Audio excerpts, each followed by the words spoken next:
All right. Good morning. Good early afternoon on the East Coast. It is December 28th, 2021. It's Tuesday. How you all doing? Hope you're having a great Tuesday. Good start to the week. We're wrapping up 2021, heading into the new year. So I hope you guys are getting that all done and getting prepared for 2022. All right, we'll jump right into the news for headline hits. I found some interesting pieces this morning that I thought you guys would all enjoy. So, welcome to Headline Hits with LW. All right, this one here is Communist China, TikTok dethrones Google as world's most popular domain. And the reason why I brought this up is because, I think it was earlier this year, people were talking about TikTok being the Trojan horse for communist China, and how they were able to access certain things on your phone for having TikTok. Now, I don't know if that's 100% true or not. I have no idea. I just thought it was interesting to bring this fact up that TikTok surpassed the search engine giant Google as world's most popular domain in 2020, largely thanks to Generation Z. And then it goes further to say that in 2020, the numbers grew by 59.8%. They grew at 40.8% in 2021, and they estimate that it will continue its growth at 15.1% in 2022. So the most popular domains of 2021 are TikTok, Google, Facebook, Microsoft, Apple, Amazon, Netflix, YouTube, Twitter, and WhatsApp. So those are the top 10. But TikTok continues to dominate, even beating out Google. So I thought that was pretty interesting. Now here's something that's concerning to me, and we've talked about this a few times. We've talked about the fact that the Democrats, they like to go in and bail people out. Excuse me. They like to go in and bail people out. If you remember correctly, the Summer of Love of 2020, they went in and bailed all kinds of activists out of jail, bonding them out.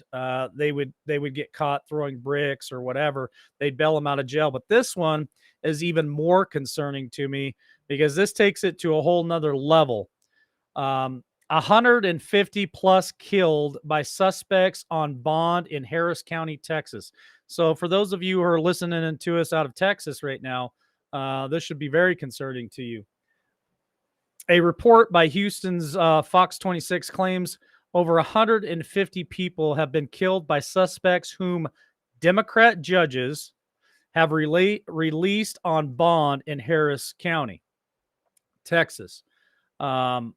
So murder is considered capital murder. It's the most egregious offense in the criminal code. So the Democrat judges are putting these people up for bond, allowing them to bond out. And so they bond themselves out through a bail bondsman or a family member or whoever bails them out of jail. And then they continue their destructive path. So let's dive into it a little bit deeper.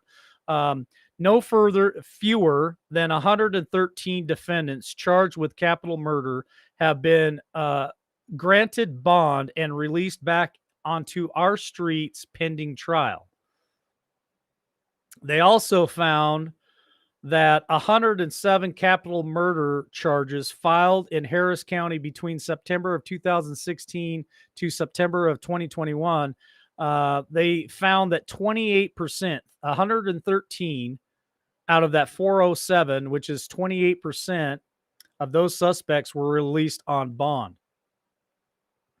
It also goes into a story where a 71-year-old lady was robbed for her purse and then later ran over and killed by a suspect that was out on bond for a murder charge. Um, so they talked to the county sheriff there, and basically what he's saying is he talks about, well, so they're out on bond. They already know that they've already got one murder charge against them, and so they kind of just figure, well, I'm already screwed, so there's really nothing stopping them from committing another crime. And to me, that is a huge concern, huge red flag. And for those of you in Harris County, Texas, I would definitely I'd be letting my voice be heard about that. So moving on to the CDC. CDC shortens recommended isolation and quarantine periods. So I found this very interesting, and I want to read this to you guys because they go in, they've shortened the quarantine, but just some of this stuff is just really frustrating for me. And then they categorize us like we're cattle. So the CDC updated its recommended time for isolation and quarantine periods for those infected and exposed to the sickness. And then it goes further to say that they are basing this off of science. Okay. They're basing this off of science. And it just has a lot to do with the new variant, the Decepticon. They say that it is spreading quickly and has the potential to impact all facets of our society. So, isolation and quarantine balance with what we know about the spread of the sickness and the protection provided by the vacations and the good old boosters. So, here are their guidelines. I'll read them to you real quick. Isolation is recommended for those who test positive of the sickness. If the individual tests positive, then they will stay at home. They'll stay at home in isolation and will be able to leave after 5 days. The individuals must wear a face covering for the next 5 days when around others, and recommended a 10 days of isolation and then to be tested after 5 days. So, I guess I pop this question to you guys. During this time of year, during the winter, between October and what, end of February, 1st of March, what we call the cold season, isn't it just like common sense that if you get a cold or if you've got the flu or whatever, that you kind of isolate yourselves and quarantine yourselves? You don't go to work, you don't send your kids to school. I mean, so this is a government entity that has to tell us step by step what our common sense should be, and it's absolutely ridiculous that we have to have people to tell us what to do. We should know what to do. But here's some more of the isolation and the recommendations. So CDC now places vacationed, okay, vacationed but not yet boosted individuals in the same camp as the same people who have not been vacationed. So the guidelines are as follows. They are recommending that people stay home for 5 days and then wear a face covering around others for the next 5 days. In addition, you should be tested by the fifth day of quarantine. So that's the new guidelines for the CDC. Um, they've shortened it from 14 to 10 days, and that's just like they said, it's recommendations. So use your common sense. If you're not feeling well, don't go to work. Don't send your kids to school. Don't do the unnecessary stuff that you would possibly spread whatever it is that you got. I mean, come on. All right, an exclusive. Jim Jordan, Republican majority House will investigate Mr. Fauci for the gain of function in the lab leak. So Jordan, Republican for Ohio, goes on to say further that if the Democrats are going to proceed and basically push the narrative that they're going after anybody on January 6th of 2021, that when the Republicans win the House in November, that what's good for the goose is good for the gander. So they are going to go after the other side, and they're going to go after people who are part of the gain of function, including flip-flop Fauci himself, and other misconduct is what Jordan is saying. He's probably one of the tip of the spear as far as it goes in politicians for going after some of these criminals. And I just say, Jim Jordan, kudos to you. Go for it. Go after him. All right. So we brought this up. The next little bit of news here, we're going to talk about transgenders. I brought it up several times in the news, and I just think that we shouldn't forget about this stuff because, in my opinion, it is definitely a war on women. They are out to destroy everything about women, whether it's your motherhood, whether it's your history, your place in history, your sporting events. It don't matter. They are after it. So I find this interesting because the three top elite media sources in the country won't even cover any of this. So the elite newspapers hide Ivy League sex scandal over transgender swimmer. So it talks about the New York Times, the Los Angeles Times, and what was the third one that they had mentioned, the Washington Post. They've all went out and covered sex scandals, but they won't cover this transgender sporting events and how some of these transgenders are absolutely crushing women's records in women's sports. And it is unfortunate that they're allowing this to go on. So the university administrations allow Mel, they just called him a Mel, to grab women's status and records because the administrators accept his claim to be a transgender woman. So he's not fully a woman. He claims to be, and so they allow him to compete in women's sports, and that's absolute ludicrous. Ludicrous. Um, you can't make this stuff up.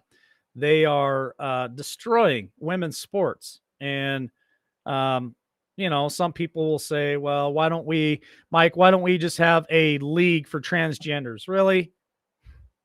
I'm in the camp of, if you were born with plumbing that pertains to a male, you're male. If you're born with plumbing that pertains to female, you're female. I don't think there should be any crossover in that when it comes to any type of sports. I think you should compete in your own realm. Now, if somebody wants to compete in a male sport as a female, then I would think that they have a right to compete with the males. Let's see how good they are. I was watching something this morning where they had like a overall fitness challenge, and the women were competing against the men, doing pull-ups and stuff on bars and racing. And I tell you what, they could compete. They could compete. All right, let's move on to this one here. I didn't really touch it the other day. I know it's all over the news, but so we're going to go to the Oregon father who said, "Let's go, Brandon," on national television to the supposed president of the United States. And I'm gonna talk about this because it preludes into something else that's a little deeper. That I guess I'm going to give heed to caution about this and pay attention to this because it could really go the wrong direction for a lot of people. So, saying "Let's go, Brandon" to Biden is the slow motion to insurrection. Okay, and that's the title that really caught my eye and is concerning for me. So they're talking about Jared Schmuck, the Oregon father who said President Joe Biden, "Let's go, Brandon," during a Christmas phone call was an example of the slow motion insurrection. And then he jumps over yesterday on Steve Bannon's War Room podcast and says Donald Trump is my president and still should be. And I won't say the rest of it, but he says 100% of November events were, taken from us. I want to make that clear. "Let's go, Brandon" is more than "F you, Joe Biden." It's it's basically, in his opinion, um, a movement. And I just caution you guys about getting involved in some of that stuff because it could go south really, really quick. And I'm not so sure that what he's putting out there is what I align with or believe in, um, as far as that type of movement. And what I'm talking about, I got to be cautious here on YouTube, is any kind of violence, any kind of kinetic justice. I don't agree with, not at this point. So I just caution people who may lean that way. It's a very slippery slope, and we got to be careful about what you're putting out there because the left side will take it the wrong way. That's all I'm going to say about that. Um, and then we hop over to CNN, and they're talking about it, and they just, like I said, they call it a disease, they call it an attack, a deep cancer on our democracy, quote. So that's what I'm seeing right now, and I'm just cautioning you guys, be careful what we're doing out there. We got to make sure that we're protected, because if we don't, um, it could lead to other things. That's where I'm going to leave that. Here's something that's very interesting to me, and I'm going to say kudos to New York. So New York on pace to record second highest level of gun sales ever. New York is on pace to record its second highest level of annual gun sales ever in 2021, draws to a close. This is even higher, the greatest number of firearms since the NICS, National Institute Criminal Background System, was put into effect. So kudos to you, New Yorkers, for exercising your Second Amendment. And I would say everyone should exercise their Second Amendment. Okay. Here's one where we've got Kamala Hills Up Harris yet lying again. And is it Gaia Food CEO? I don't know if I pronounced that right, but they're calling fake news on Hills Up to claim that the supply chain progress. Appealing Monday to Fox News, he states that Vice President Hills Up pushed fake news when claimed that the Biden White House made real progress in fixing the supply chain crisis plaguing the United States. So we all know that there's still container ships that are off our west coast. I think they've cleaned up some of them on the east coast from what I'm seeing. It seems like they're processing them, but he's stating, even in New York or New Jersey area where the ports are, that even though these containers have maybe been offloaded off the ships and we don't have all the ships out to port, out to sea, they're still piled up. So it really hasn't fixed anything. So we have less ships in our bays. So there's less ships out on the ocean horizon. They've been offloaded, but that's as far as they've got, and they're stacking up from what he's saying. Now, I'm no professional in that, but that's what he's stating. So here's some other interesting news that I wanted to bring to you real quick, and then I'm going to wrap this up. So Joe Biden, the most popular president of all time, is off to the beach after admitting in a meeting with all the state governors that there are no federal solutions on the sickness. I will repeat that. There are no federal solutions to combat, to defeat, to eliminate, eradicate the sickness. And you know what sickness I'm talking about. But yet on the campaign trail, he vowed to all of us, if you vote for me, I will defeat this. I'm going to eliminate this. It's going to be over with, gone.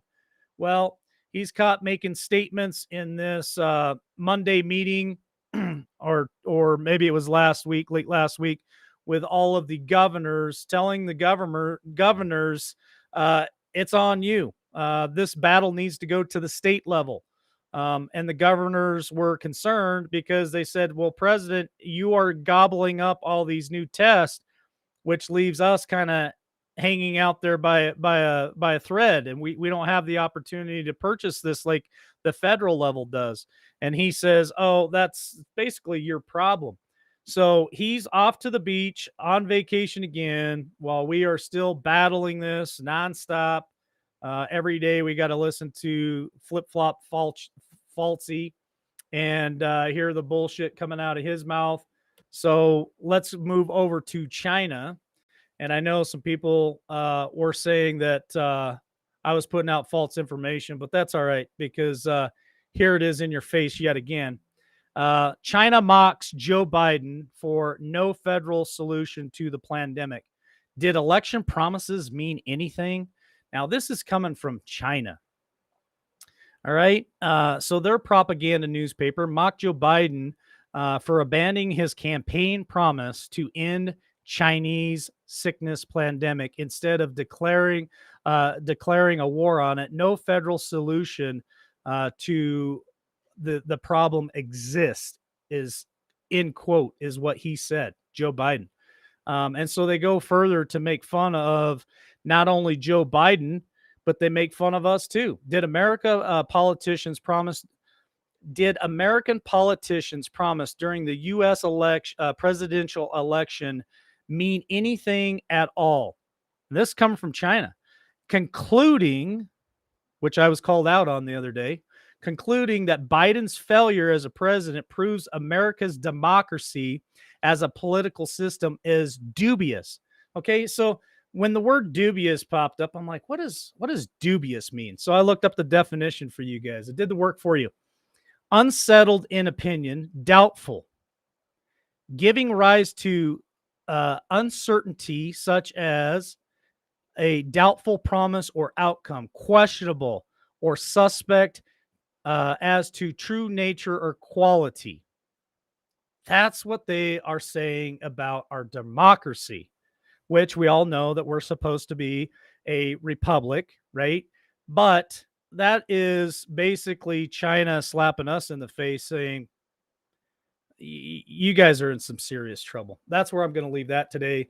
But thank you all for joining us for Headline Hits here at LWN. Love y'all. Have a wonderful day, and we will see you back here tonight at 8 Eastern, 7 Central on YouTube, Facebook, and Twitch. Love y'all. Have a great day.